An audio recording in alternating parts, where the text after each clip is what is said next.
how this book was written, and why.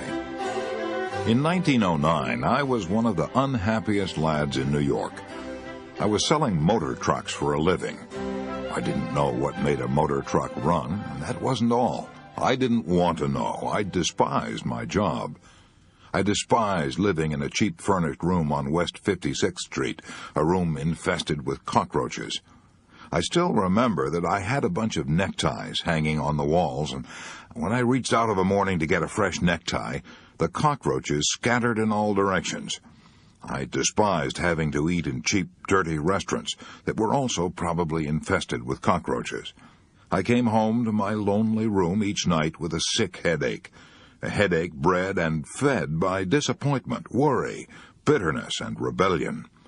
I was rebelling because the dreams I had nourished back in my college days had turned into nightmares. Was this life? Was this the vital adventure to which I had looked forward so eagerly? Was this all life would ever mean to me, working at a job I despised, living with cockroaches, eating vile food, and with no hope for the future?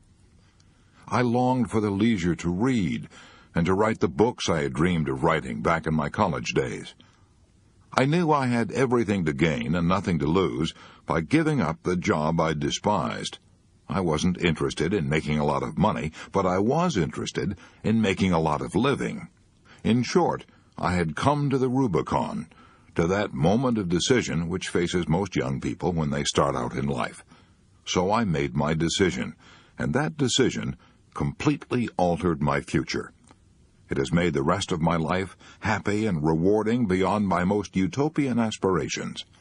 My decision was this.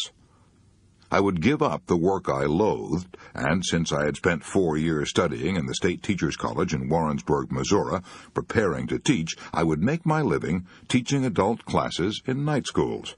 Then I'd have my days free to read books, prepare lectures, write novels and short stories. I wanted to live to write and write to live. What subject should I teach to adults at night? As I looked back and evaluated my own college training, I saw that the training and experience I had had in public speaking had been of more practical value to me in business and in life than everything else I had studied in college all put together. Why? Because it had wiped out my timidity and lack of self-confidence and given me the courage and assurance to deal with people. It had also made clear that leadership usually gravitates to the man who can get up and say what he thinks. I applied for a position teaching public speaking in the night extension courses both at Columbia University and New York University, but these universities decided they could struggle along somehow without my help. I was disappointed then, but now I thank God that they did turn me down, because I started teaching at YMCA night schools, where I had to show concrete results and show them quickly. What a challenge that was! These adults didn't come to my classes because they wanted college credits or social prestige. They came for one reason only. They wanted to solve their problems. They wanted to be able to stand up on their feet and say a few words at a business meeting without fainting from fright. Salesmen wanted to be able to call on a tough customer without having to walk around the block 3 times to get up courage. They wanted to develop poise and self-confidence. They wanted to get ahead in business. They wanted to have more money for their families. And since they were paying for their tuition on an installment basis, and they stopped paying if they didn't get results, and since I was being paid not a salary but a percentage of the profits, I had to be practical if I wanted to eat. I felt at the time that I was teaching under a handicap, but I realize now that I was getting priceless training. I had to motivate my students. I had to help them solve their problems. I had to make each session so inspiring that they wanted to continue coming. It was exciting work. I loved it. I was astounded at how quickly these businessmen developed self-confidence and how quickly many of them secured promotions and increased pay. The classes were succeeding far beyond my most optimistic hopes. Within 3 seasons, the YMCAs, which had refused to pay me $5 a night in salary, were paying me $30 a night on a percentage basis. At first, I taught only public speaking, but as the years went by, I saw that these adults also needed the ability to win friends and influence people. Since I couldn't find an adequate textbook on human relations, I wrote one myself. It was written, no, it wasn't written in the usual way. It grew and evolved out of the experiences of the adults in these classes. I called it How to Win Friends and Influence People. Since it was written solely as a textbook for my own adult classes, and since I had written 4 other books that no one had ever heard of, I never dreamed that it would have a large sale. I am probably one of the most astonished authors now living. As the years went by, I realized that another of the biggest problems of these adults was worry. A large majority of my students were businessmen, executives, salesmen, engineers, accountants, a cross-section of all the trades and professions, and most of them had problems. There were women in the classes, businesswomen and housewives. They, too, had problems. Clearly, what I needed was a textbook on how to conquer worry. So again, I tried to find one. I went to New York's great public library at 5th Avenue and 42nd Street and discovered, to my astonishment, that this library had only 22 books listed under the title Worry. I also noticed, to my amusement, that it had 189 books listed under worms, almost 9 times as many books about worms as about worry. Astounding, isn't it? Since worry is one of the biggest problems facing mankind, you'd think, wouldn't you, that every high school and college in the land would give a course on how to stop worrying. Yet if there is even one course on that subject in any college in the land, I have never heard of it. No wonder David Seabury said in his book, How to Worry Successfully, "We come to maturity with as little preparation for the pressures of experience as a bookworm asked to do a ballet." The result? More than half our hospital beds are occupied by people with nervous and emotional troubles. I looked over these 22 books on worry reposing on the shelves of the New York Public Library. In addition, I purchased all the books on worry I could find, yet I couldn't discover even one that I could use as a text in my course for adults.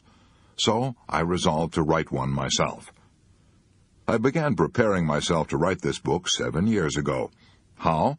By reading what the philosophers of all ages have said about worry. I also read hundreds of biographies, all the way from Confucius to Churchill.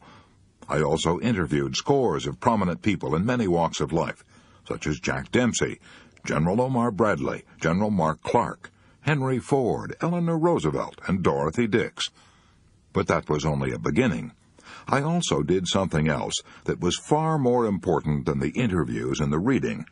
I worked for 5 years in a laboratory for conquering worry, a laboratory conducted in our own adult classes. As far as I know, it was the first and only laboratory of its kind in the world. This is what we did. We gave students a set of rules on how to stop worrying, and asked them to apply these rules in their own lives and then talk to the class on the results they had obtained. Others reported on techniques they'd used in the past. As a result of this experience, I presume I have listened to more talks on how I conquered worry than has any other individual who ever walked this earth. In addition, I read hundreds of other talks on how I conquered worry, talks that were sent to me by mail, talks that had won prizes in our classes that are held throughout the world. So this book didn't come out of an ivory tower. Neither is it an academic preachment on how worry might be conquered. Instead, I've tried to write a fast-moving, concise, documented report on how worry has been conquered by thousands of adults. One thing is certain, this book is practical. You can set your teeth in it. Science, said the French philosopher Valéry, is a collection of successful recipes. That's what this book is, a collection of successful and time-tested recipes to rid our lives of worry. However, let me warn you, you won't find anything new in it, but you will find much that's not generally applied. And when it comes to that, you and I don't need to be told anything new. We already know enough to lead perfect lives. We've all read the Golden Rule and the Sermon on the Mount. Our trouble is not ignorance, but inaction. The purpose of this book is to restate, illustrate, streamline, air condition, and glorify a lot of ancient and basic truths, and kick you in the shins and make you do something about applying them. You didn't pick up this book to read about how it was written. You're looking for action, all right? Let's go. Please read parts 1 and 2 of this book, and then if by that time you don't feel you've acquired a new power and a new inspiration to stop worry and enjoy life, then toss this book away. It is no good for you. How to Stop Worrying and Start Living by Dale Carnegie. Part 1. Fundamental Facts You Should Know About Worry. Chapter 1. Live in day-tight compartments. In the spring of 1871, a young man picked up a book and read 21 words that had a profound effect on his future. A medical student at the Montreal General Hospital, he was worried about passing the final examination, worried about what to do, where to go, how to build up a practice, how to make a living. The 21 words that this young medical student read in 1871 helped him to become the most famous physician of his generation. He organized the world-famous Johns Hopkins School of Medicine. He became Regius Professor of Medicine at Oxford, the highest honor that can be bestowed upon any medical man in the British Empire.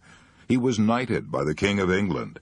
When he died, 2 huge volumes containing 1,466 pages were required to tell the story of his life. His name was Sir William Osler. Here are the 21 words that he read in the spring of 1871, 21 words from Thomas Carlyle that helped him lead a life free from worry. Our main business is not to see what lies dimly at a distance, but to do what lies clearly at hand.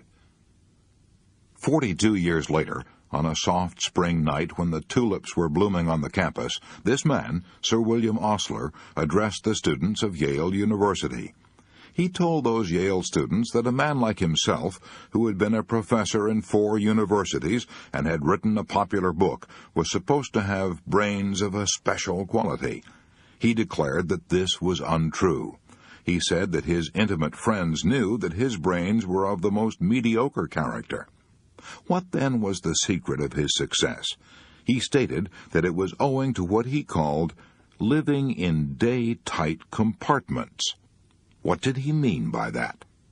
A few months before he spoke at Yale, Sir William Osler had crossed the Atlantic on a great ocean liner, where the captain, standing on the bridge, could press a button, and presto, there was a clanging of machinery, and various parts of the ship were immediately shut off from one another, shut off into watertight compartments.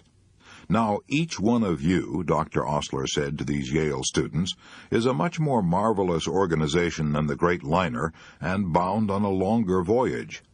What I urge is that you so learn to control the machinery as to live with day-tight compartments as the most certain way to ensure safety on the voyage.